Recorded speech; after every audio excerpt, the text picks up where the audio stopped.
Hi, it's John here again with another indie creative journey, and this time we've got Zach Noe Towers, and he's going to talk about his recent project, Killer Friends, that's currently doing a crowdfunding campaign. But before we dive into the story of his project and stuff, I want to really get down to what it is that he's about, and just Zach, if you would, one of the first things I always tend to like to ask is, what is it that lights you up in the morning? What is it that kind of gets you excited?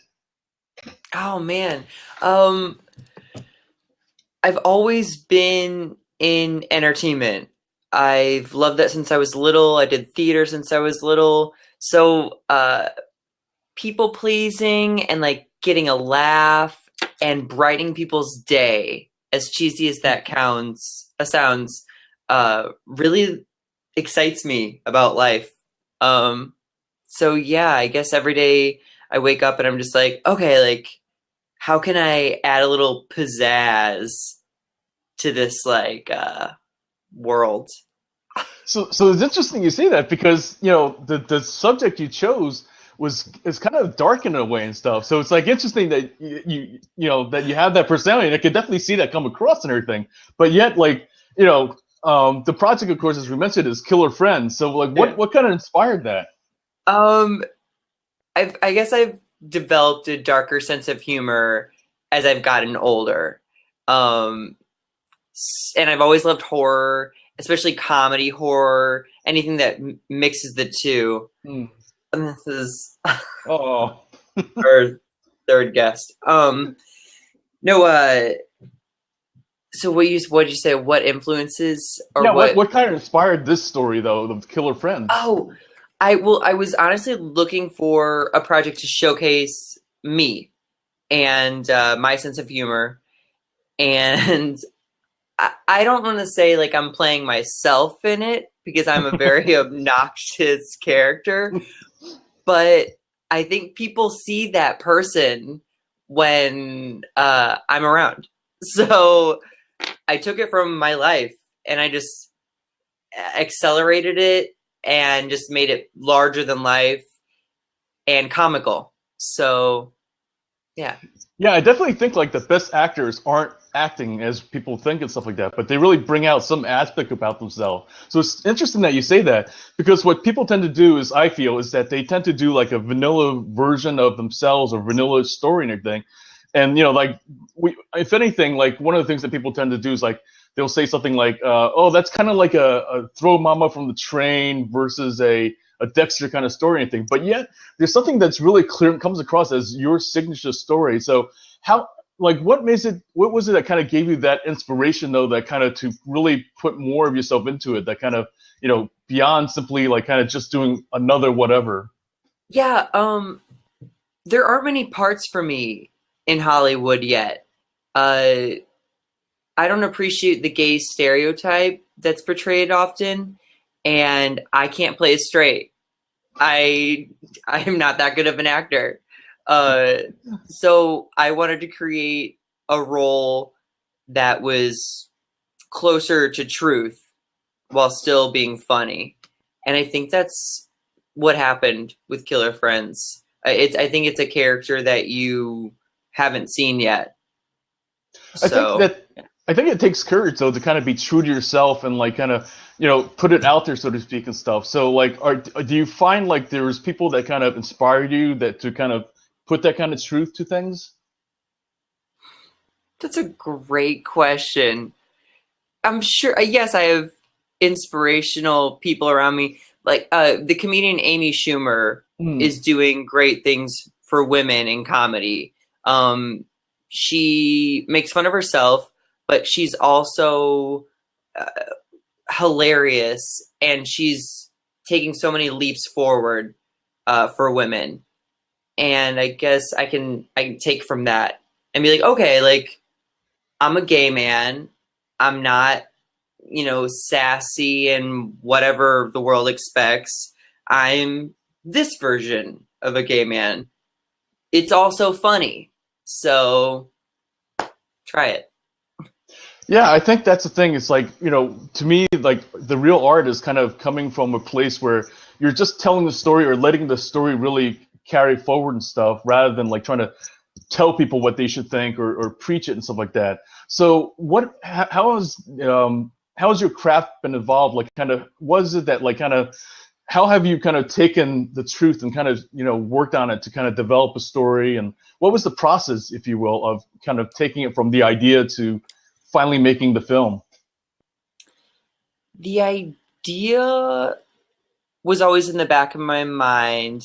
Just like we've always had annoying friends, and we've made jokes about like, oh, I could kill Beth, or I could kill Susan or whatever. And it only took like 3 times sitting down at my computer to be like, okay, like, how would I go about killing someone? And honestly, I tell people like the film is a mix of like a cartoon, like a Wile E. Coyote, chase, explosion, but no one dies. Just like there's cartoony aspects. But you asked what the inspiration was or how it came to be? Yeah, just kind of what can you take us to the process of like kind of going it from the initial idea to then actually making it to a film? Like what were some of the key things that kind of helped that Oh, happen? sure. I think with most films for me, or most ideas that I've started, they sit in my mind for months, if not longer. And then they slowly come out in just an outline or notes in a notebook, like this has to happen, this has to happen, and then this has to happen.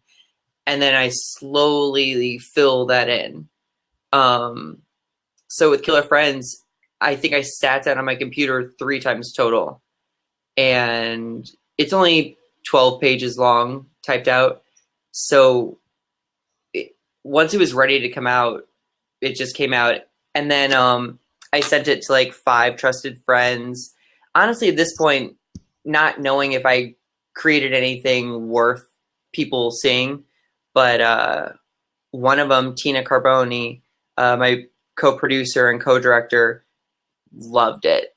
And she just bumped it to the front of her list for production. And we started production meetings 2 weeks later. And then we were filming 2 months later. Yeah. So it was once the ball got rolling and I found those people who really believed in me, liked my sense of humor, liked me, they came out of the woodwork, really. They were ready to support. And yeah, the rest is history. I don't know. That's awesome. So yeah, it definitely sounds like you really took action on it. And I think for me, that's one of the things that I feel that indie creatives really that's a key part of success for them is that they don't sit on things because so many people say, "Oh, I want to make a film or I want to write a book, I want to, play music and stuff." And they keep kind of like, "Oh, I'll do it someday" and stuff like that, but rather than just taking action. So it Yeah. sounds yeah, and then it sounds like you started kind of really attracting the people around you, but you had those people also around you already to some degree. So like how were like some of the folks like Tina involved other than that, like, you knew her from before, but how did you meet or what was your connection before the film? With Tina, it's so funny you say this. Once you start pursuing the thing that you want to do with like genuine intentions of being good at that thing, it's impossible to not find your crew. Hmm. It's impossible. You will find other people on the same road or parallel roads who are so eager to walk that road with you. And you just mentioned something about like indie creatives, like go for it. And it's so true. The best advice I got was one of the 5 people I sent the script to. Hmm. He said, this is great, film it and move on. Hmm. He has a 44-year-old coworker who's had his like baby script that he's been sitting on for 15 years because it's Wow. not ready. And Yikes. it's just the difference in like a successful career, I think. I have no authority to say this, but you just have to do it. And move forward. Nothing's ever going to be perfect. I, I Yeah. I would say that you're already ahead of like 99% of the field that's out there. You know, just by the fact that you actually have made an indie film, you've gone ahead now and you're starting to hit the film circuit and stuff like that. What were some of the challenges though? Like some of the things that like you wish somebody had told you though, beyond simply that advice of just make it and move on. Oh, money will always probably be the biggest hurdle. We went in thinking, oh, we can do this for $1,200, Hmm. and then we are like, oh no, we can do it for $5,000. And Oh. then come the day of filming, when I gave the equipment rental company my credit card, $6,600 was charged on it before we had raised any money. So Wow. it was like panic. Hmm. And I hate that money stresses me out, but I think it stresses a lot of people out. So Absolutely. money is a huge hurdle, although it does come. And I think it comes easier the more you work and the more you give your time to others. One way or another, that comes back. So many of my crew and actors worked for free because I worked for them for free. So it's a family. You make that your own. Uh, Other hurdles, social media.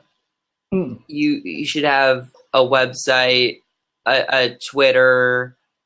From what I can gather, it's so much about presenting your project to the world in a beautiful, well thought out way. Uh, if anything, it just gives something for investors to zone in on and be like, oh, this is real. I can see Hmm. this going somewhere. So we didn't have any of that.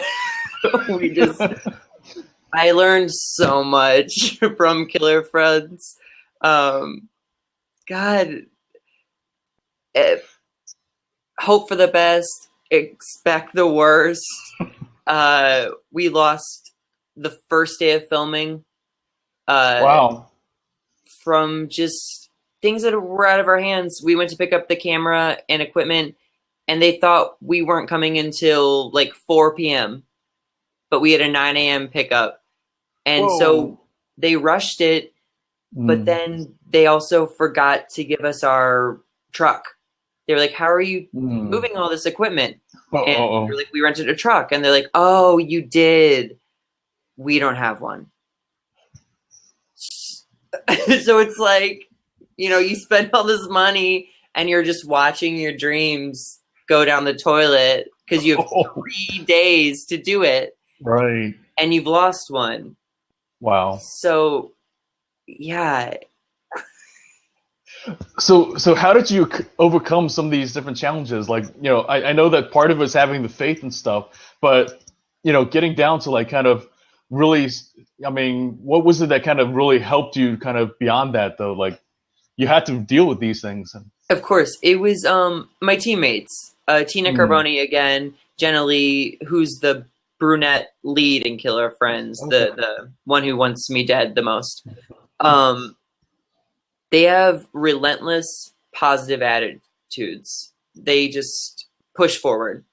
So when things started to go wrong, they were like, "We're gonna do it. Just we're gonna do it."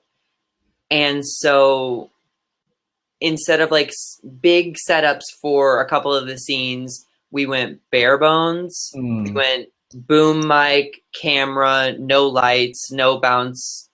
Wow. And those shots wound up being some of the most beautiful ones in the film. How about that? Yeah. Yeah, I think that's one of the things that's also interesting to me about the process that like you can do all the planning, but all that goes out. Like one of the lines that I take is that you know the minute that the You make bullets start flying, your battle plan goes out the window. I mean, that's absolutely what happens and stuff. And so here's the thing that I think is really even more interesting is that you're in the film. I mean, you're the friend that they want to kill and stuff like that.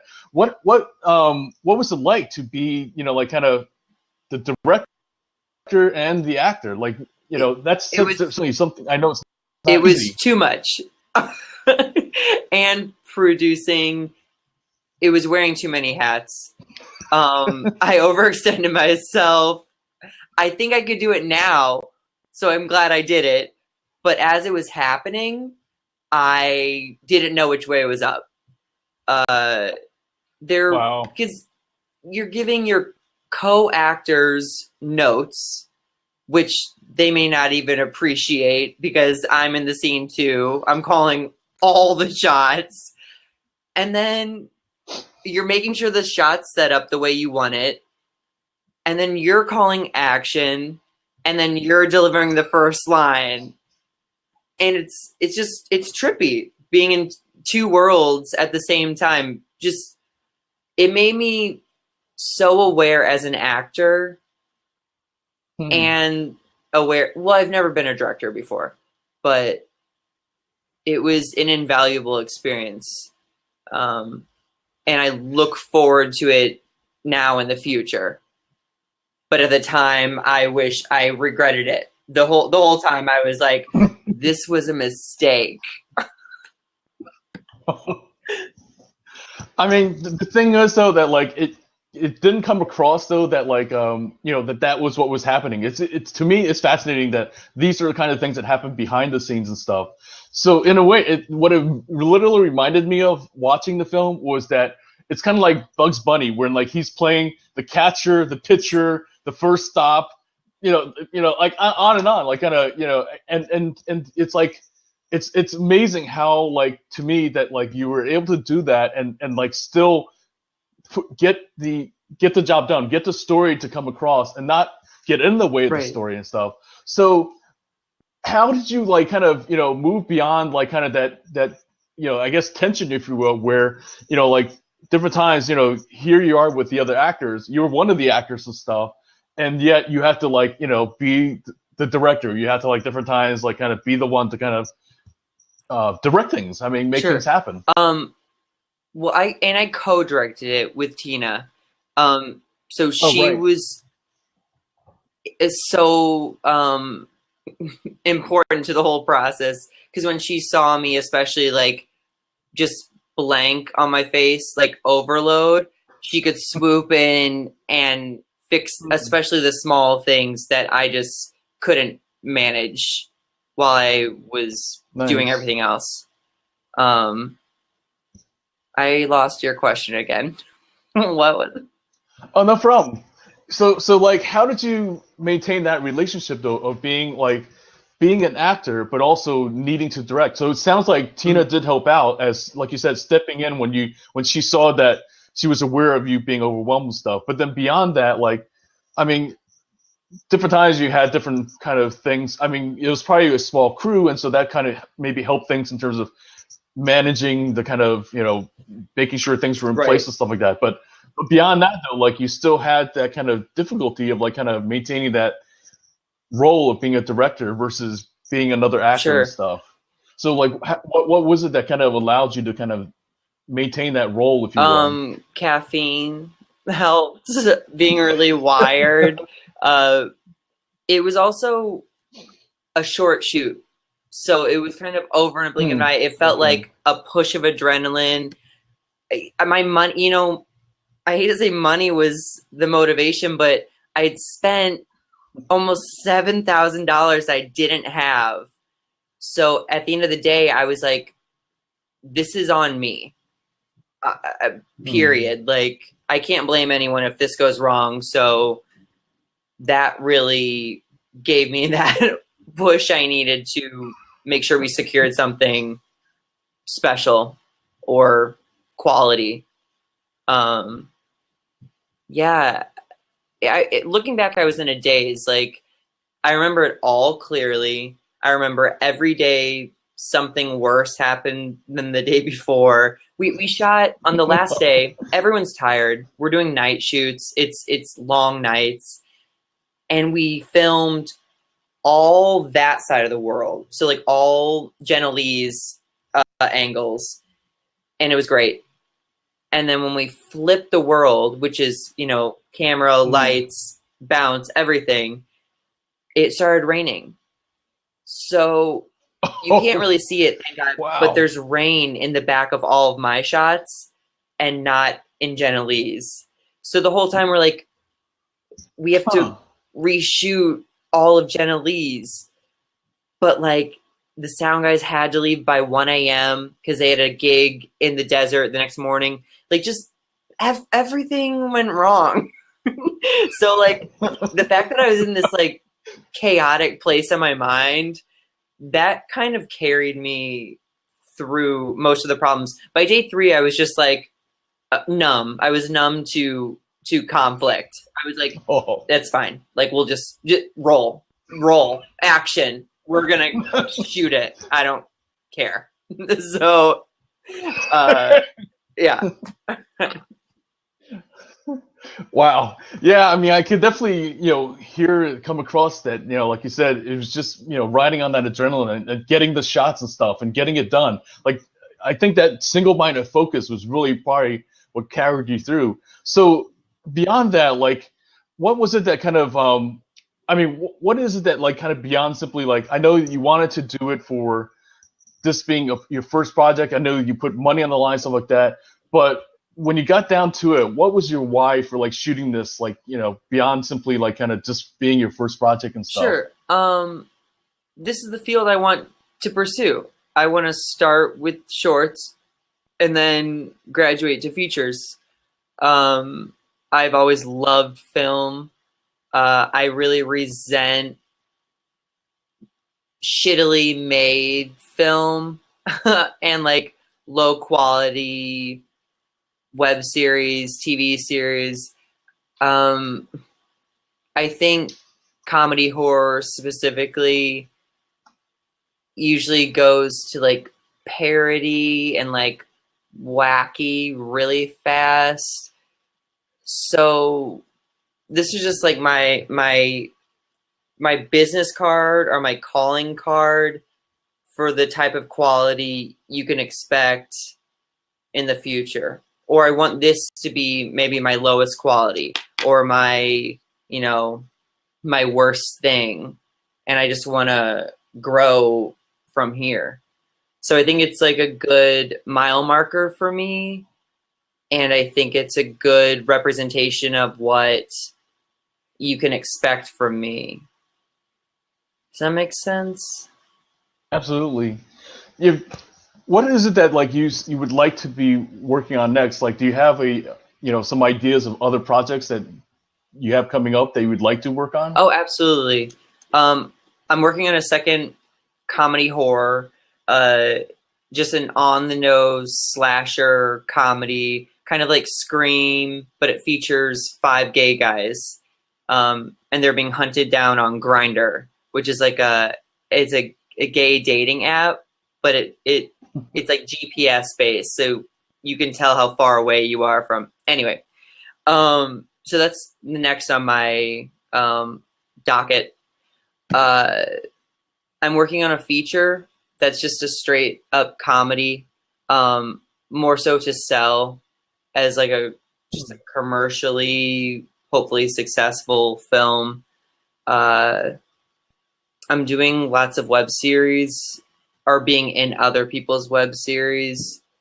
And I guess I'm really still waiting for my feature that I want to really focus all my energy on. I think I'm still kind of like in short territory. I'm not ready to bite off a big budget, feature yet.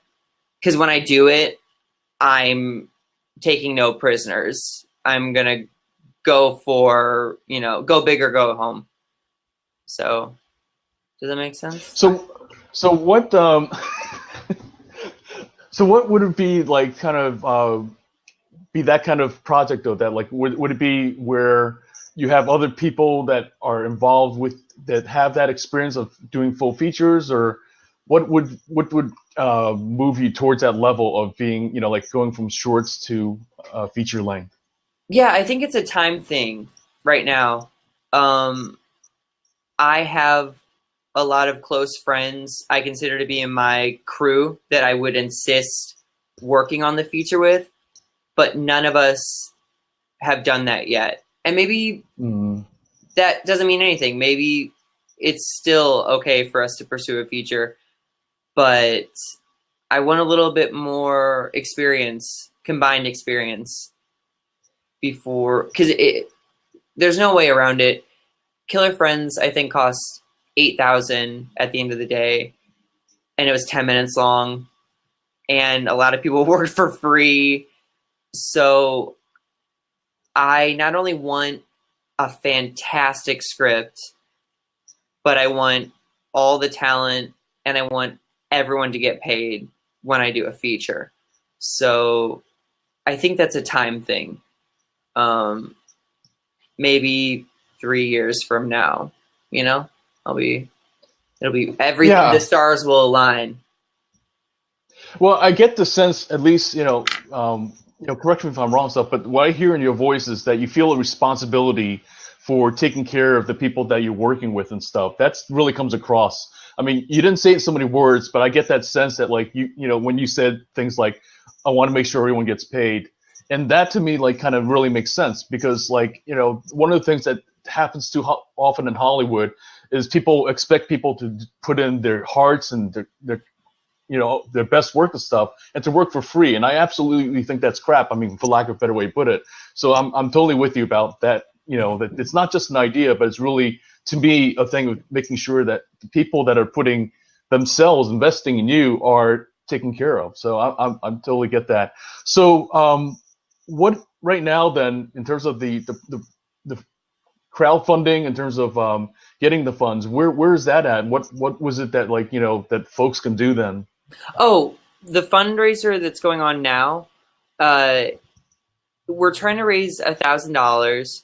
We're at 700 and like 10, I think. And that is for PR and festival submissions.